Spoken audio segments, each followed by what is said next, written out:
Chapitre 2 – Les pratiques ressources humaines. Il existe énormément des pratiques des ressources humaines, mais quelles sont les pratiques ressources humaines les plus applicables dans les entreprises? Section 1 – Les pratiques des ressources humaines les plus applicables. Les pratiques les plus applicables et qui sont retenues pour l'étude, sont regroupées aux trois activités suivantes. Dotation. Développement des ressources humaines. La rémunération et incitation, c'est-à-dire encouragement. Grand 1 – Les activités de dotation. L'objectif des activités de dotation, c'est-à-dire recrutement, est la détermination des besoins en effectifs et en compétences nécessaires aux objectifs et aux stratégies de l'organisation. Ils comprennent le processus de recrutement, la sélection ainsi que l'accueil et l'intégration des ressources humaines. Grand A – Le recrutement et la fidélisation des employés. Le recrutement est défini comme le processus visant à fournir un nombre suffisant de candidats qualifiés, pour que l'organisation puisse choisir les plus aptes à occuper les postes à pouvoir. Le principe objectif de recrutement est d'attirer les individus qualifiés. Le mot recrutement désignait le processus d'embauche. En gestion des ressources humaines, on utilise le terme dotation qui recouvre les trois phases de processus. Le recrutement, la sélection, l'accueil et l'intégration. Le recrutement comprend le processus de recrutement, les stratégies de recrutement et les aspects à considérer dans le processus de recrutement. Petit 1 – Le processus de recrutement. Le processus de recrutement comprend 4 étapes. La première étape, on détermine les postes à pourvoir établis selon le processus de gestion prévisionnelle des ressources humaines ou en réponse aux demandes des gestionnaires. La gestion prévisionnelle des ressources humaines joue un rôle essentiel dans le déclenchement, c'est-à-dire commencement, du processus de recrutement. Elle permet à l'organisation de cerner ou déterminer ses besoins actuels en main-d'œuvre et d'anticiper ses besoins futurs. À cette étape, on élabore un programme de recrutement qui détermine où et comment trouver les candidats qualifiés. Elle permet également de décider si les postes seront pourvus à l'interne ou à l'externe. Les deuxièmes étapes, on détermine les exigences, les conditions de chaque poste, les conditions d'emploi ainsi que la qualification professionnelle, les aptitudes et profils de compétences requis. Les troisièmes étapes, on détermine la stratégie, les sources et les méthodes de recrutement, en tenant des catégories de postes et des contraintes de recrutement. La quatrième étape consiste à construire un bassin de candidatures qui répondent aux attentes et conditions de l'entreprise. Petit 2 – Stratégie de recrutement. Avant de mettre une stratégie de recrutement, il faut recueillir de l'information sur le marché du travail, afin de mieux cibler les sources de recrutement, après avoir une liste des employés en place susceptibles de satisfaire aux conditions des postes. Vacant, libre, il faut choisir entre le recrutement interne ou externe.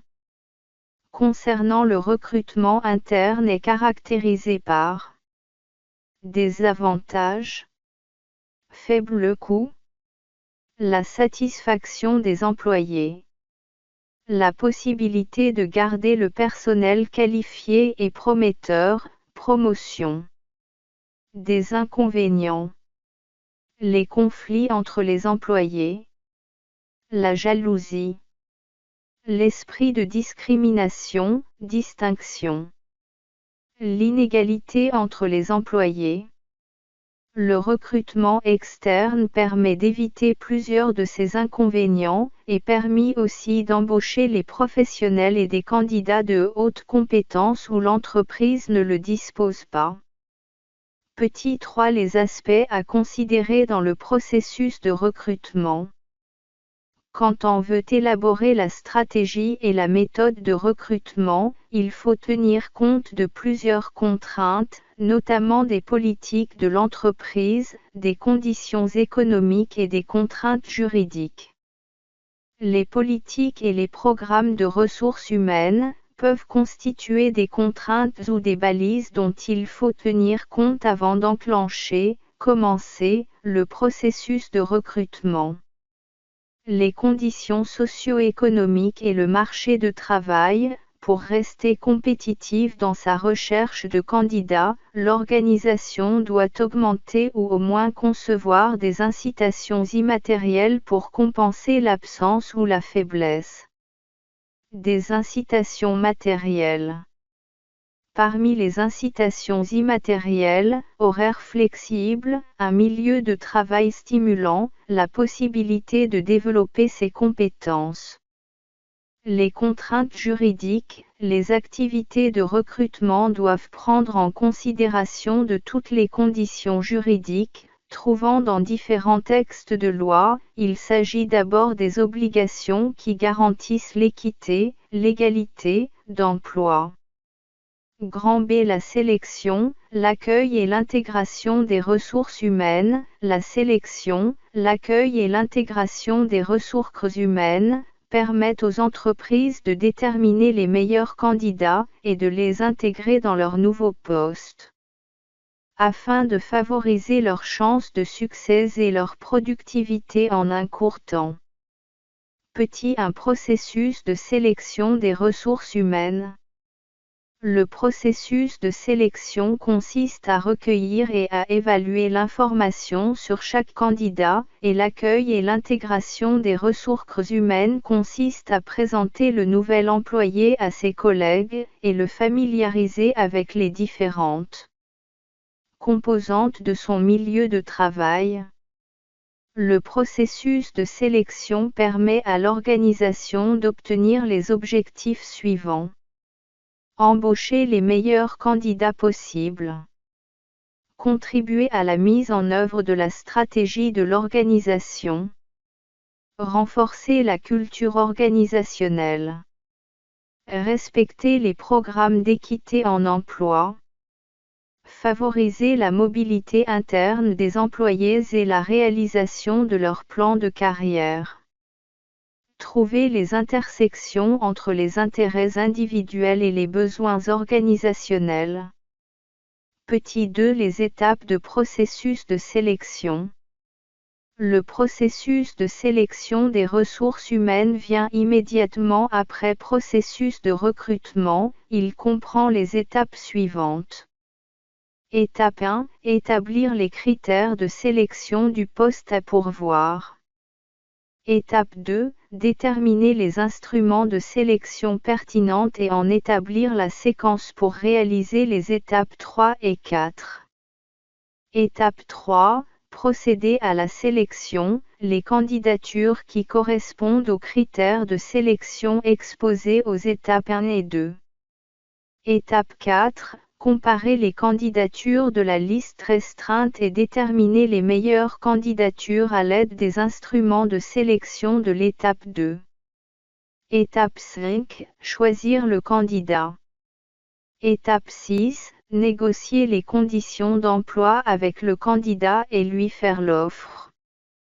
Étape 7. Informer les autres postulants que leur candidature n'a pas été retenue. Petit 3. Les aspects à considérer dans le processus de sélection. Les informations pertinentes, les critères de sélection, l'approche par compétence, la fidélité et la validité des instruments de sélection. À les informations pertinentes, le professionnel de la gestion des ressources humaines doit rassembler les renseignements pertinents sur le contexte du poste et l'information fournie par le candidat. B. Les critères de sélection. pour n'importe quel profil, la réussite de ce processus ne repose pas seulement sur une seule caractéristique, mais il faut préciser toute une gamme des comportements qui sera associée au succès d'un individu. Dans un poste donné, c'est l'approche par compétences, permet au gestionnaire de sélectionner les candidats en fonction d'un profil de compétences préalablement déterminé et en fonction des orientations stratégiques de l'entreprise. Dès la fidélité et la validité des instruments de sélection, lorsqu'une organisation fonde ses décisions de sélection sur des activités qui contribuent à améliorer la productivité, on peut conclure qu'elle utilise des critères valides et fiables. L'accueil et l'intégration des nouveaux employés. L'accueil consiste à présenter au nouvel employé, l'organisation, les tâches qui lui sont confiées et ses collègues. Et le processus d'intégration vise à réduire les coûts d'intégration, le stress, le roulement de la main-d'œuvre et faire gagner du temps aux supérieurs et aux collègues. Grand 2. Le développement des ressources humaines. À l'évaluation de rendement. L'évaluation de rendement est définie comme un système structuré et formel, visant à mesurer, à évaluer et à modifier les caractéristiques des comportements et les résultats d'un employé occupant une poste donné. L'évaluation de rendement cherche à réaliser les aspects suivants. Renforcer la transparence de l'organisation puisque les évaluateurs doivent expliquer leur évaluation et justifier leur jugement. Dynamiser le développement des talents des employés, déterminer de façon précise les compétences et les comportements qui garantissent le succès de l'organisation. Encourager la responsabilisation des employés en reconnaissant leurs réalisations et en leur montrant leurs faiblesses.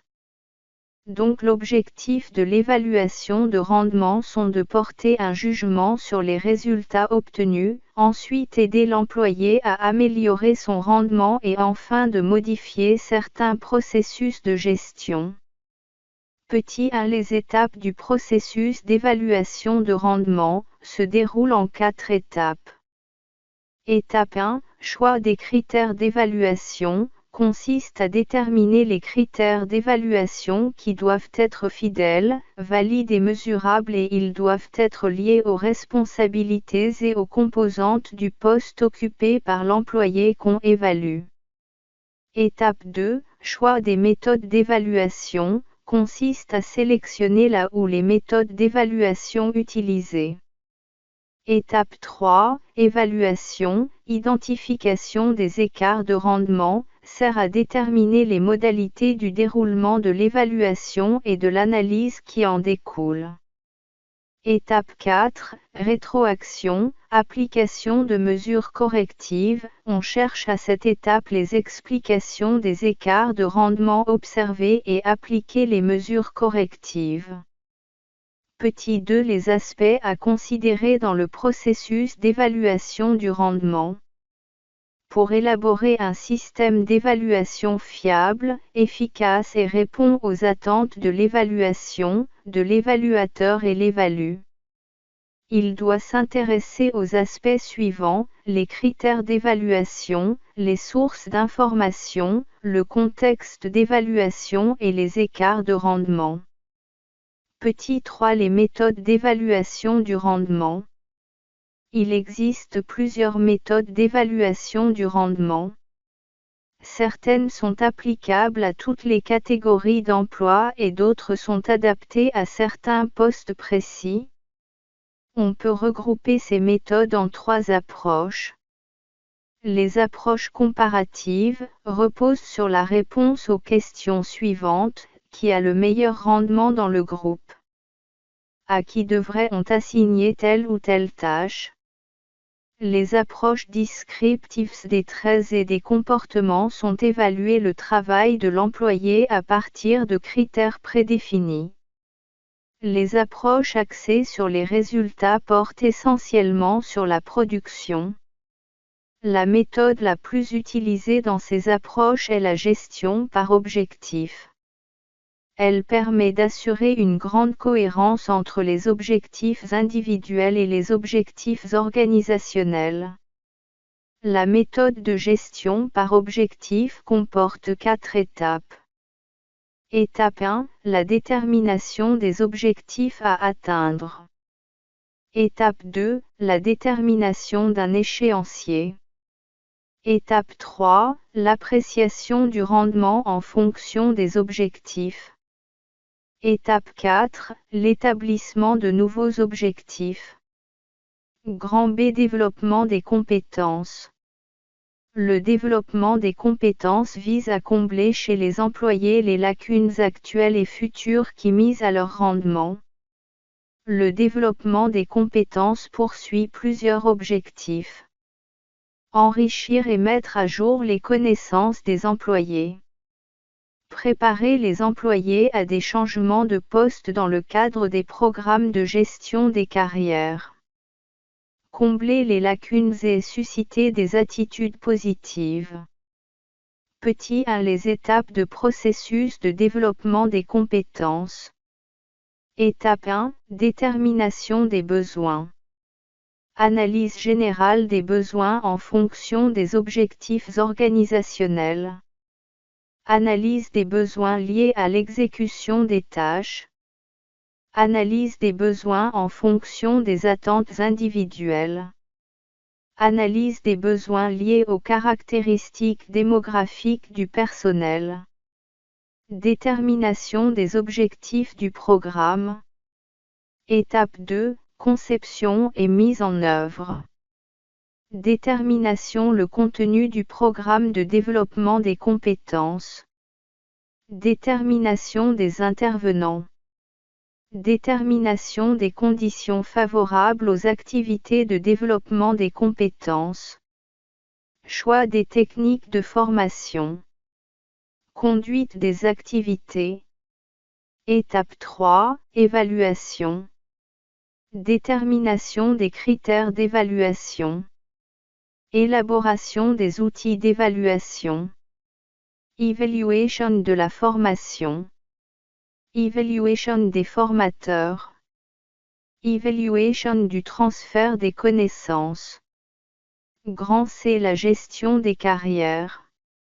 La gestion des carrières au sens large correspond à la gestion des mouvements de la main-d'œuvre dans l'organisation, depuis l'entrée des personnes jusqu'à leur départ. Elle comprend la gestion de la mobilité interne, promotion, mutation, et des programmes de soutien, formation, développement, intégration. Petit 1, l'importance de la gestion des carrières. Les besoins individuels qui sont comblés par gestion des carrières, on trouve bénéficier d'une certaine sécurité d'emploi, améliorer ses compétences, être intégré dans l'entreprise et y être considéré membre à part entière, jouir de l'estime et de la reconnaissance, développer son potentiel. Les besoins organisationnels qui sont comblés par la gestion des carrières, on trouve utiliser et améliorer les ressources humaines, accroître la flexibilité, mettre en place un relevé de qualité, renforcer la culture d'entreprise, mobiliser les employés pour atteindre les objectifs de l'entreprise. Petit 2, les étapes du processus de gestion des carrières.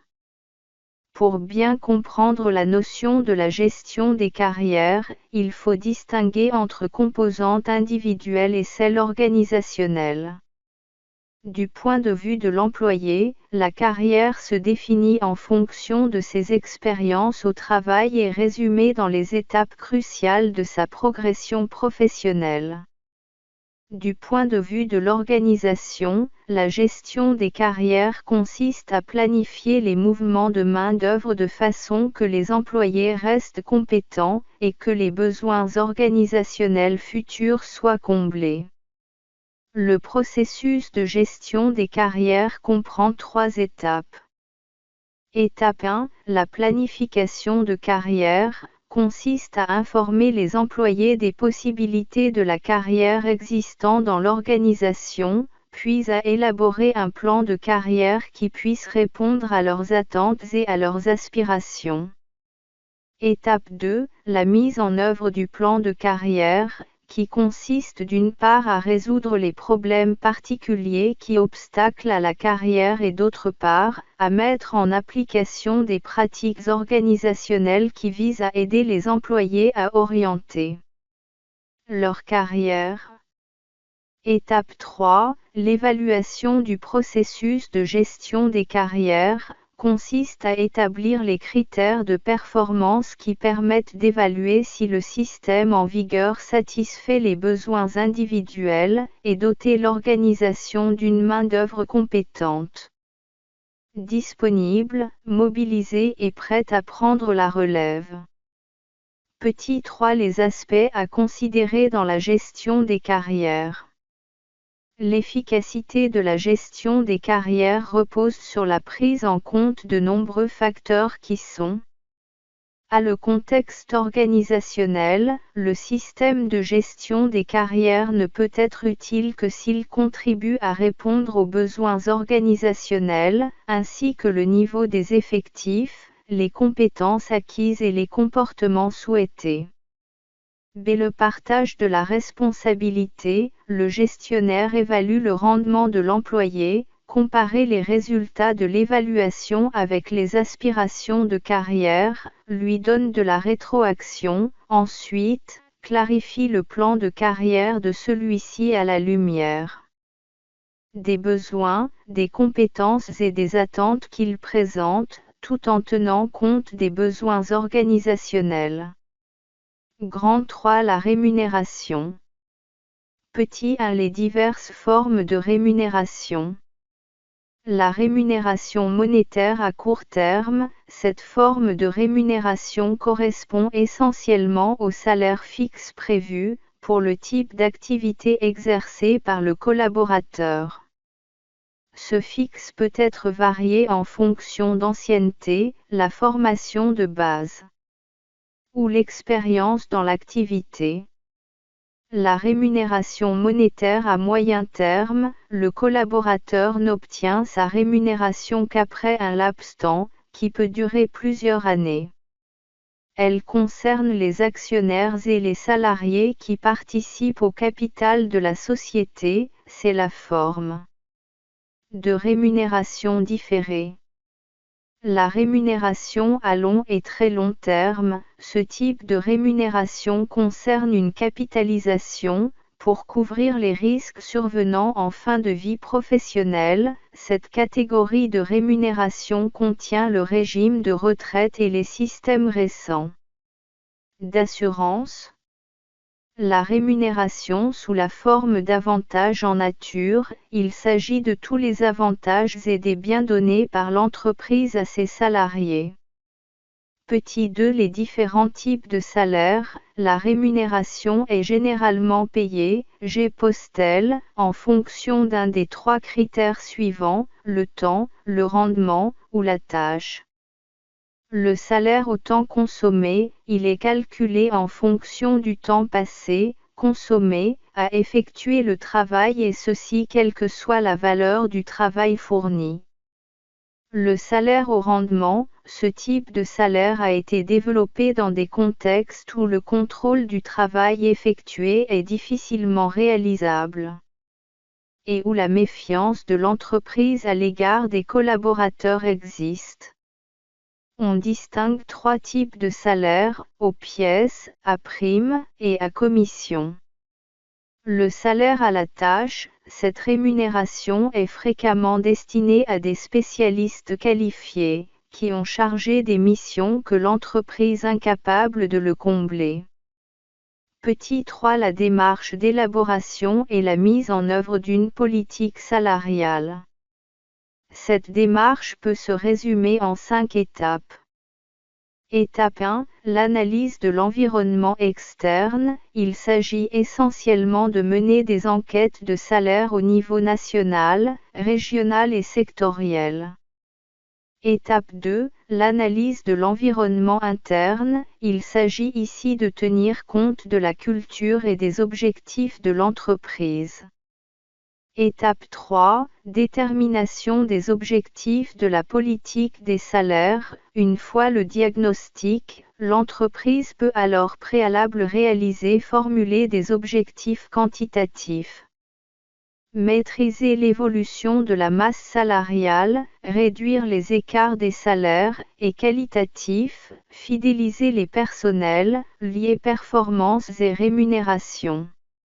Étape 4. Choix et mise en œuvre des actions. Ces actions prennent des formes multiples, telles que l'élaboration d'une grille de salaire, les décisions d'augmentation générale, les augmentations individuelles, les primes, les avantages en nature.